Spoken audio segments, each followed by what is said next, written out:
जहाँ तक लोक अदालतों का इनेकाद का ताल्लुक है, ये साल रवां की कौमी तीसरी लोक अदालत थी। इसके अलावा हम स्पेशल लोक अदालत का इनेकाद भी करते हैं, तो लेकिन बिलअमूम 4 कौमी लोक अदालतें या नेशनल लोक अदालत का इनेकाद हम साल में करते हैं। ये साल रवां की तीसरी नेशनल लोक अदालत थी। तो जैसा आपको मालूम है कि लोक अदालत का मकसद ये है कि जो मुकदमात के अंबार अदालतों में जमा है, 4 करोड़ से ज़ायद मुकदमात हिंदुस्तान की अदालतों में हैं, इस वक्त इल्तिवा में हैं। तो लोक अदालत एक फ़ाल एक प्रोसेस है जिसके ज़रिए से हम मुकदमात का इंतखाब करते हैं, जिनका इफ़ाम तफ़हीम के ज़रिए से हम हल निकालते हैं लोक अदालतों में।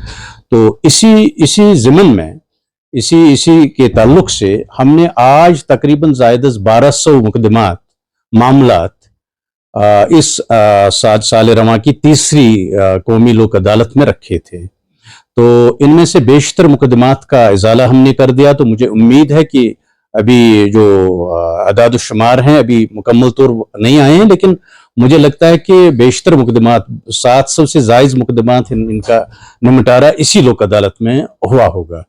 जहाँ तक बेंच नंबर 1 का ताल्लुक है, जिसमें मैं था, मेरे अलावा एडिशनल डिस्ट्रिक्ट जज साहब भी थे और स्पेशल सेक्रेटरी डल साहब भी थे। तो इस लोक अदालत के इस बेंच के हवाले से मैं ये कहना मुनासिब समझूंगा कि जहाँ तक मोटर गाड़ियों के मुकदमात, हादसात के मुकदमात और उनके मुआवजात के मामलात हैं, उनमें से तकरीबन 80 लाख रुपए का मुआवजा हमने आज उसमें सादिर किया है। तो उसके अलावा जो बैंक के मामलात हैं, बैंक रिकवरी, लोन रिकवरीज, उसमें 3 मोटे केस हैं जिसमें 10-10 लाख रुपए का हमने अवार्ड पास कर दिया है, इजरा कर दिया है। इसके अलावा एक ही दावा में तकरीबन 1.5 करोड़ का लेन देन है, जो प्राइवेट पार्टीज उसमें थे, तो लेकिन वो एक दीवानी मुकदमा था और उसका भी इजाला कर दिया। इसमें एक दो मामलात का जो कि काफ़ी काबिल ज़िक्र हैं, उनमें से दोनों अज़दवाजी मामलात हैं, लेकिन एक का ये हुआ कि 7 साल के बाद मियाँ बीवी ने इफ़हाम व तफ़हीम के ज़रिए से अपने तमाम जो रंजिशें थी भुला दी और एक नए दौर का आगाज़ बतौर ज़न शवर आगाज़ उस दौर का आगाज़ किया। दूसरा ऐसा ही मामला था जो काफ़ी देर से इल्तिवा में था, तो लेकिन उसकी दूसरी सूरत निकल आई कि उन्होंने अलहदगी की सूरत इख्तियार कर दी और एक दूसरे को ज़न शवरी के उस बंधन से एक दूसरे को आज़ाद कर दिया और दोनों अब बिल्कुल उस अज़दवाजी रिश्ते में बंधे नहीं हुए हैं।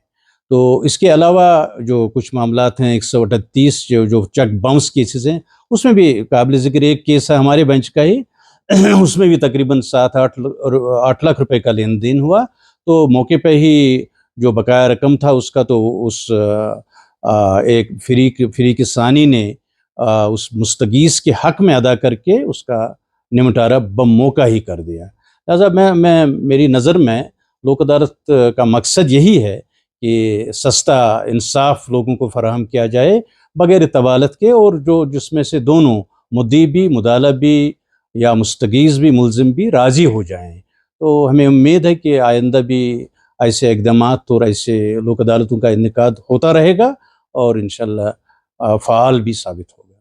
बहुत बहुत शुक्रिया।